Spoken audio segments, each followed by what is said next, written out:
Bismillahirrahmanirrahim. Kemudian yang ketiga,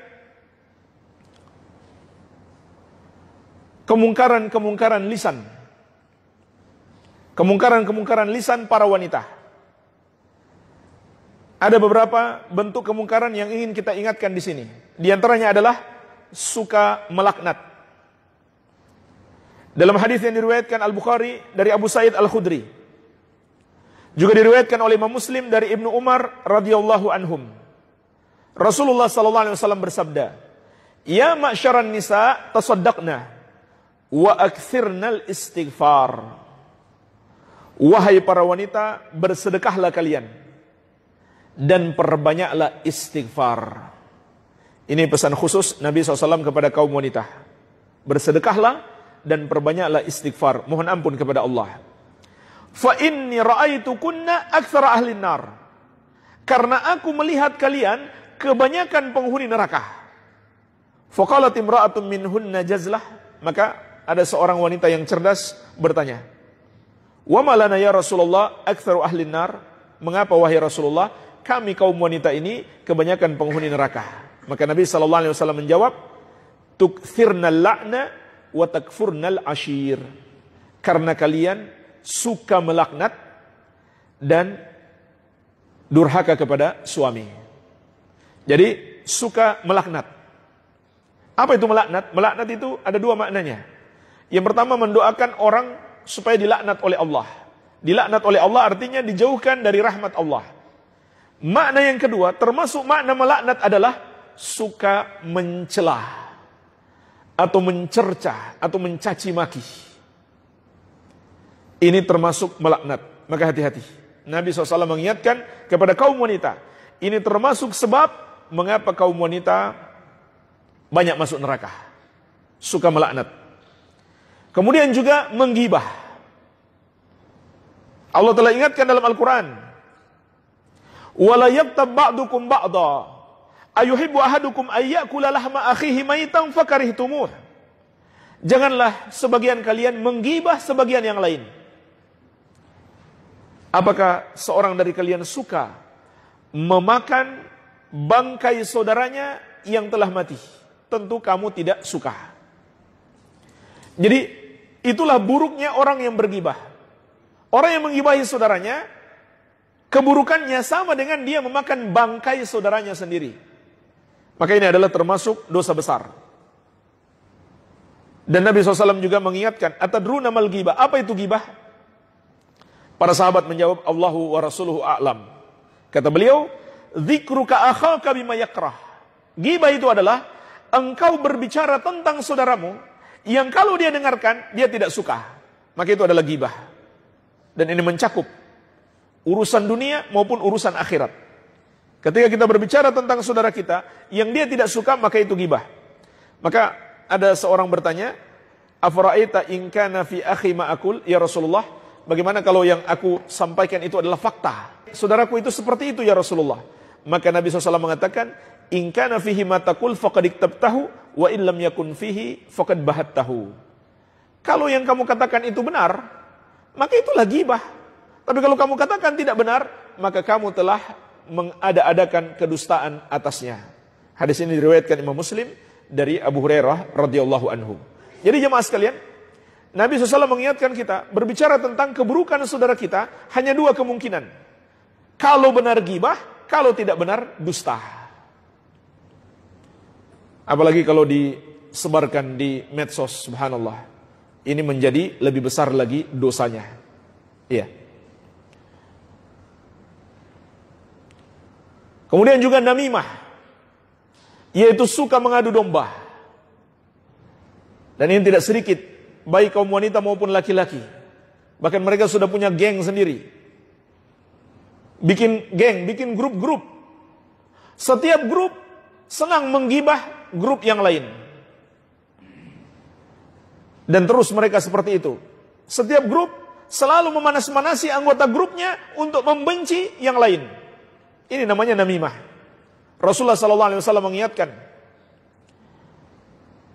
tentang dua orang yang diazab di kubur. Dalam hadis yang diriwayatkan Al-Bukhari dan Muslim dari Ibnu Abbas radhiyallahu anhuma. Nabi SAW melewati 2 kubur dan kedua orang itu sedang diazab. Maka beliau menjelaskan kepada para sahabat, "Ama innahuma la yu'adzaban wa ma yu'adzabani fi kabirin." Sesungguhnya 2 orang penghuni kubur ini benar-benar sedang diazab. Tapi sebenarnya mereka diazab bukan karena melakukan satu dosa yang sulit mereka lakukan atau sulit mereka tinggalkan. Ini dosa yang mudah mereka tinggalkan, tapi memang mudah juga mereka lakukan. Amma ahaduhuma fakana yamshi bin namimah. Maka salah satu dari keduanya, dia suka menyebarkan namimah, mengadu domba, suka membuat orang bertengkar. Wa ammal akhar fakana la yastatir min baulihi. Adapun yang kedua, dia tidak menutup dirinya dari kencingnya, yaitu percikan kencingnya kembali lagi ke tubuhnya atau pakaiannya, kemudian dia tidak bersihkan lagi, lalu dia gunakan pakaian bernajis itu untuk sholat. Ini adalah sebab mendapatkan azab kubur. Ya. Dan jemaah sekalian, namimah yang paling parah adalah at-takhbib, yaitu menyebabkan suami istri bercerai.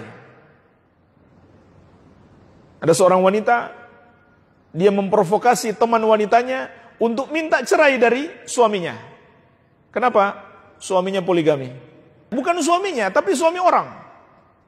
Dipanas-panasi. Mungkin dia takut suaminya ikutan. Maka jemaah sekalian, ini dosanya lebih besar lagi. Dalam hadis yang diriwayatkan Imam Ahmad dari Abu Hurairah radhiyallahu anhu, Nabi SAW mengatakan, "Man khabbaba khadiman ala ahliha falaysa minna. Wa man afsada imra'atan ala zawjiha falaysa minna." Barang siapa yang merusak seorang pekerja terhadap majikannya, maka dia bukan bagian dari kami.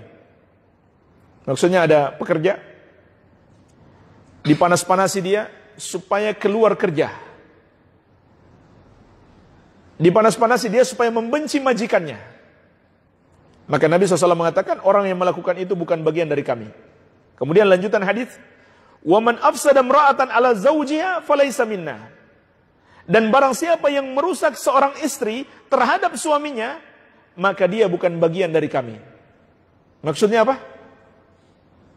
Dia panas-panasi seorang wanita supaya minta cerai dari suaminya, dengan sebab apapun yang tidak sesuai dengan syariat. Maka orang seperti ini dimurkai oleh Allah Azza wa Jalla, sampai kata Nabi SAW, dia bukan bagian dari golongan kami. Walaupun itu ibunya sendiri. Ada kan ibu yang seperti itu? Anak putrinya, dia panas-panasi, dia provokasi supaya minta cerai dari suaminya. Maka ibunya ini, kata Nabi SAW, bukan bagian dari kami. Ini termasuk namimah yang paling parah, dan termasuk pembantu setan yang terbesar. Karena ini termasuk misi setan yang paling utama, memisahkan antara suami istri. Sampai-sampai bala tentara setan datang melapor, dan dia mengatakan, saya tidak tinggalkan manusia tersebut kecuali dia sudah ceraikan istrinya. Maka setan mengatakan kepadanya, nikma anta, engkau yang terbaik. Jadi ini misinya setan. Setan mengutus bala tentaranya untuk membuat para suami istri bercerai. Ketika bala tentaranya ini datang melapor bahwa dia sudah berhasil, maka setan akan memujinya. Setan di sini maksudnya iblis, yang dulu berhasil mengeluarkan Nabi Adam alaihissalam dari surga. Bala tentaranya, setan-setan datang melapor kepadanya. Yang telah berhasil memisahkan antara suami istri, itu yang paling dipuji oleh iblis.